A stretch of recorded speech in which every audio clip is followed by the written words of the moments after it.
Hi, today's video is going to be on the Prelude to Whispers in the Wind. Hope you will enjoy the book that will be presented to you after the first of the year. Prelude of Whispers in the Wind.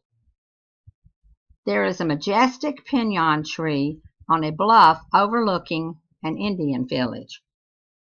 Standing under its branches is a young maiden with blonde hair, wearing a close-fitted doeskin dress. She is watching the rain come across the desert as a storm is approaching.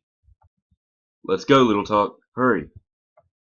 There is a blinding streak of lightning that skins the bark off the old pinon. After the flash, when things become visible again, he sees the blonde woman on the ground. Whisper runs to her and places his head on her chest. He listens for a heartbeat. He pulls her to him, calling her name. Little Talk, speak to me. There is no response.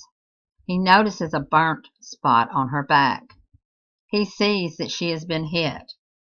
He buries his head in her hair for one last time. Oh, Little Talk, my love. Holding her to his chest, the tears begin to fall.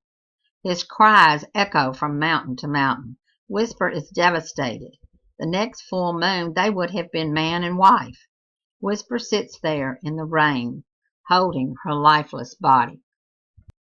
The whole camp starts running towards him to see what has happened. Whisper picks her up and heads for their new hogan. Heather and Gentlewind, his mother and father, open the door. Whisper goes to the bed that would have been theirs in a few weeks. He gently places her on it and sits beside her on the floor. He sits there with his head bowed. The tears flow.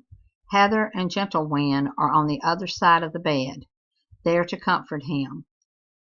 Joy will be absent from the camp and for many moons to come. From now on, when Whisper went anywhere, Babe would tag along. Babe was Little Talk's horse. He was as lonely for her as Whisper, if that could be possible.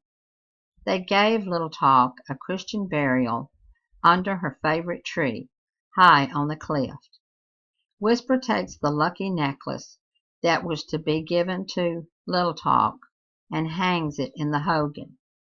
He would not let it be buried with her because she had never seen it. After Little Talk's death, Whisper would go to the tree and talk to her for hours. Whisper felt his life was over as far as love was concerned.